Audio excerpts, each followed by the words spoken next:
क्या आपने कभी ऐसा महसूस किया है कि आपके अंदर कुछ तो है, कुछ करने की चाहत, कोई आवाज जो आपको रोज सुबह उठकर कुछ अलग करने को कहती है, लेकिन फिर आपकी नजर बैंक बैलेंस पर पड़ती है, या घरवालों की उम्मीदों पर, या फिर आपको अपनी पिछली नाकामियां याद आ जाती हैं, और वो आवाज कहीं खो जाती है, कुचल जाती है। आप अकेले नहीं हैं। ये कहानी है आरव की। आरव जैसा हर वो शख्स जिसके सपने थे, लेकिन उन सपनों को जिंदा रखने की हिम्मत नहीं थी।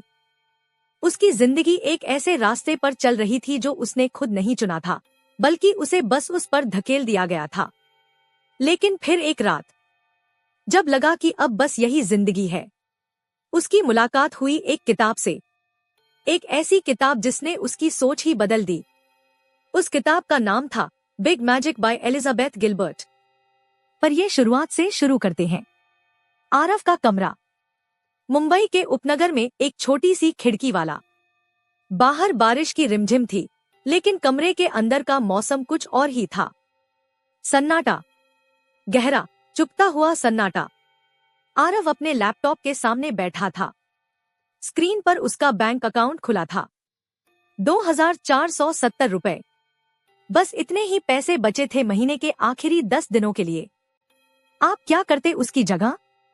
शायद वही जो वो पिछले 3 सालों से करता आ रहा था। घुटन महसूस करना, सुबह 8:30 बजे की लोकल ट्रेन पकड़ना, ऑफिस में 9 घंटे बिताना, बॉस के ताने सुनना, और रात को वापस आकर उसी बिस्तर पर गिर जाना। एक ऐसा लूप जिसका कोई अंत नहीं लगता था।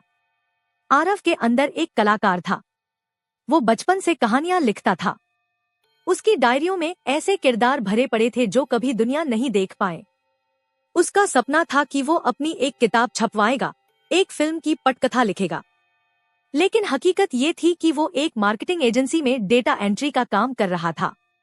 एक ऐसा काम जिसमें न उसकी दिलचस्पी थी, न ही उसे कोई संतुष्टि मिलती थी। उस रात कुछ टूट गया था आरव के अंदर। उसने अपनी ड्राफ्ट्स वाली फोल्डर खोली। एक एक करके उसने अपनी कहानियां डिलीट करना शुरू कर दिया। उसकी आंखों में आंसू थे, लेकिन उंगलियां डिलीट बटन पर लगातार दब रही थी। उसे लगा, बस कर, ये सब बेकार है। तू लेखक नहीं बन सकता। तेरे अंदर कोई टैलेंट नहीं है। ये वो पल होता है ना, जब आप अपने आप को दुनिया का सबसे बड़ा फ्रॉड समझने लगते हो, जहां आत्मसंदेह एक सुनामी की तरह आपको डुबो देता है। फिर उसकी नजर अपनी पुरानी चीजों के बक्से पर पड़ी। उसने उसे खोला।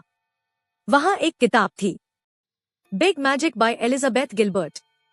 उसकी दोस्त ने उसे जन्मदिन पर दी थी, लेकिन आरव ने उसे कभी खोला नहीं था, क्योंकि उसे लगता था कि ये भी वैसी ही कोई सेल्फ हेल्प बुक होगी, खोखले वादों और नसीहतों से भरी।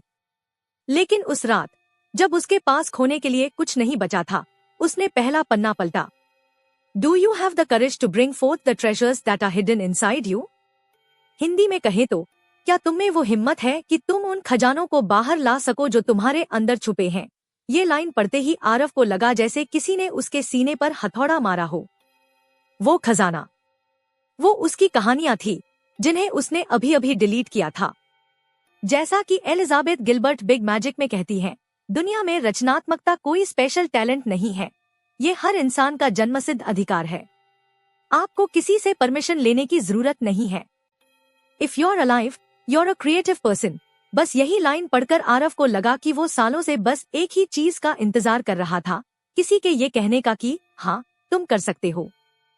अगले दिन कुछ अजीब हुआ। आरव सुबह ऑफिस के लिए निकला, लेकिन उसकी आंखें कुछ और ही ढूंढ रही थी। ट्रेन में एक बुजुर्ग आदमी बैठा हुआ था, जिसके हाथ में एक पुरानी सी किताब थी, प्रेमचंद की गोदान। उस आदमी की आंखों में एक अजीब सी शांति थी। आरव ने सोचा, इस उम्र में भी ये क्यों पढ़ रहा है? इसको क्या मिलता है? और फिर उसे याद आया बिग मैजिक में पढ़ा हुआ एक कॉन्सेप्ट, एन्चांटमेंट। गिलबर्ट कहती है कि आइडियाज इंसानों से अलग एक ऊर्जा होते हैं। ये हवा में तैरते रहते हैं और किसी ऐसे इंसान की तलाश में रहते हैं जो उन्हें असल दुनिया में ला सके। उन्हें बिग मैजिक कहती है। आरव को लगा, शायद वो प्रेमचंद पढ़ता बुजुर्ग किसी अनकहे आइडिया को पकड़ने की कोशिश कर रहा था, बिना किसी डर के, बिना किसी लालच के, बस जिज्ञासा के लिए। धीरे धीरे आरव का रवैया बदलने लगा। बिग मैजिक में गिलबर्ट ने लिखा है कि हमें अपनी जिज्ञासा का पीछा करना चाहिए, न कि सिर्फ पैशन का।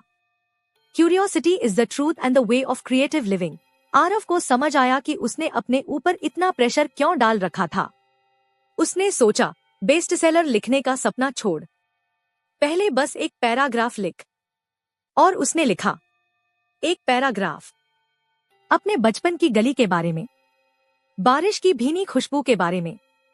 वो पैराग्राफ बहुत अच्छा नहीं था, लेकिन उसे लिखते वक्त आरव के चेहरे पर एक मुस्कान थी जो पिछले कई महीनों से गायब थी।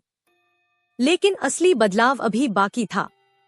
कुछ हफ्तों बाद आरव ने अपनी एक पुरानी कहानी, जो उसने डिलीट नहीं की थी, एक छोटी सी ऑनलाइन पत्रिका को भेज दी। उसने सोचा, क्या होगा, रिजेक्ट ही तो करेंगे। और हुआ भी वही। एक हफ्ते बाद एक सधे हुए शब्दों वाला ईमेल आया, आपकी कहानी हमारे प्रकाशन के लिए उपयुक्त नहीं है। आरव का पुराना डर फिर से सिर उठाने लगा। देखा, मैंने कहा था ना, तू निकम्मा है। वो रात उसने बिग मैजिक फिर से खोली। उसे अध्याय मिला, परसिस्टेंस। उसने पढ़ा कि एलिजाबेथ गिलबर्ट ने खुद अपनी किताब ईट प्रे लव की सफलता से पहले सालों तक रिजेक्शन झेले। वो लिखती है, I decided to play the game of rejection letters as if it were a great cosmic tennis match। यानी रिजेक्शन को टेनिस की गेंद समझो और तुरंत वापस मारो। उसी रात आरव ने वही कहानी एक और पत्रिका को भेज दी, और फिर एक और फिर एक और। उसने तय किया कि वो हर हफ्ते कुछ न कुछ लिखकर कहीं न कहीं जरूर भेजेगा। उसे एहसास हुआ कि लिखना उसकी सांस लेने जैसा होना चाहिए, बिना किसी अपेक्षा के। Whatever else happens, stay busy। Big magic की ये लाइन उसका मंत्र बन गई। फिर एक शाम जब आरव समुंदर के किनारे बैठा था, तो उसके दिमाग में एक अजीब ख्याल आया। उसने सोचा, डर तो मेरे साथ हमेशा रहेगा। नौकरी जाने का डर, फेल होने का डर, लोगों के तानों का डर। लेकिन क्या मैं डर को अपनी गाड़ी की ड्राइवर सीट पर बिठा सकता हूँ? और फिर उसे बिग मैजिक का वो किस्सा याद आया जहाँ गिलबर्ट अपने डर से बात करती हैं। उन्होंने लिखा है कि वो अपने डर को एक कार में साथ लेकर चलती हैं। वो उससे कहती हैं, You're allowed to have a seat, and you're allowed to have a voice, but you are not allowed to touch the maps. And above all else, you are not allowed to drive। Aarav जोर से हंस पड़ा।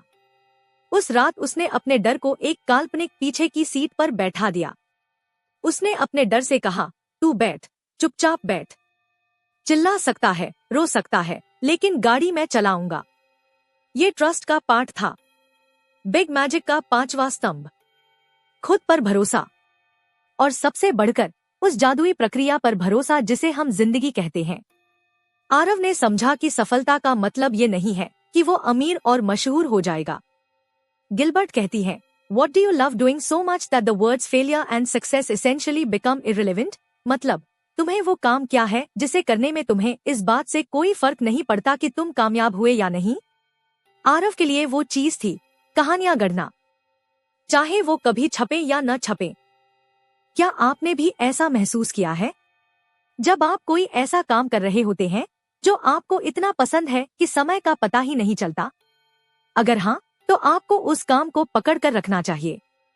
महीने बीतते गए। आरव अब भी अपनी नौकरी कर रहा था। बिग मैजिक में एलिजाबेथ गिलबर्ट बहुत साफ कहती है, do not quit your day job. अपनी कला पर ये बोझ मत डालो कि वो तुम्हारा बिल चुकाए। ये सलाह आरव के लिए वरदान साबित हुई। उसे अब लिखने के लिए पैसे नहीं चाहिए थे। उसे पैसे के लिए नौकरी थी और आत्मा के लिए लिखना था। दोनों साथ साथ चल रहे थे। एक दिन उसकी मुलाकात अपने ऑफिस की ही एक सीनियर कलीग शालिनी से हुई। शालिनी ने देखा कि आरव लंच ब्रेक में कुछ लिखता रहता है। उसने पूछा, क्या लिखते हो? आरव ने झिझकते हुए बताया। शालिनी ने कहा, यार, मुझे भी बचपन में पेंटिंग का बहुत शौक था, लेकिन अब तो सालों हो गए ब्रश हाथ में नहीं लिया। आरव ने मुस्कुराते हुए कहा, कल से लंच में साथ चलना। तुम पेंटिंग करना, मैं लिखूंगा, और इस तरह एक छोटा सा क्रिएटिव कम्युनिटी बन गया, बिना किसी अपेक्षा के, बस करने की खुशी के लिए। धीरे धीरे आरव के लेख ब्लॉग्स पर छपने लगे। छोटी मोटी पत्रिकाओं से ईमेल आने लगे। कोई बड़ी सफलता नहीं, कोई बड़ा पैसा नहीं, लेकिन एक गहरी संतुष्टि का भाव था। और फिर वो दिन आया जब उसे एक ईमेल मिला जिसकी उसने कभी उम्मीद नहीं की थी। एक नामी पब्लिशिंग हाउस से संपर्क हुआ। वो उसकी कहानियों का एक संग्रह छापना चाहते थे। आरव की आंखें फिर से नम हो गईं, लेकिन इस बार खुशी से। उसे बिग मैजिक के आखिरी हिस्से डिविनिटी की याद आई। गिलबर्ट कहती है कि रचनात्मकता एक पवित्र खेल है। ये हमें किसी बड़ी दैवीय शक्ति से जोड़ता है। आरव को लगा कि उसने कुछ खास नहीं किया। उसने बस एक रास्ता दिया उन कहानियों को जो हवा में उड़ रही थी। उसने बस अपना दरवाजा खोला और बिग मैजिक को अंदर आने दिया। तो दोस्तों, आरव की कहानी हमें क्या सिखाती है? एक, डर को ड्राइवर मत बनाओ, डर हमेशा रहेगा। उसे पीछे की सीट पर बैठने दो, लेकिन गाड़ी का स्टीयरिंग व्हील अपने हाथ में रखो। यही साहस है। 2, परमिशन मत मांगो। आपको किसी डिग्री या किसी के प्रमाण पत्र की जरूरत नहीं है ये साबित करने के लिए कि आप एक रचनात्मक इंसान हैं। If you're alive, you're a creative person। ये बात गांठ बांध लीजिए। 3, जिज्ञासा का पीछा करो। अगर पैशन नहीं मिल रहा तो परेशान मत होइए। बस उस चीज का पीछा करें जिसके बारे में जानने की आपको थोड़ी सी भी उत्सुकता हो। वो आपको आपकी मंजिल तक ले जाएगी।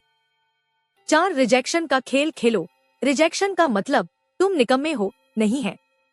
इसका मतलब है इस बार नहीं। इसे टेनिस की गेंद समझो और तुरंत दूसरी तरफ मारो।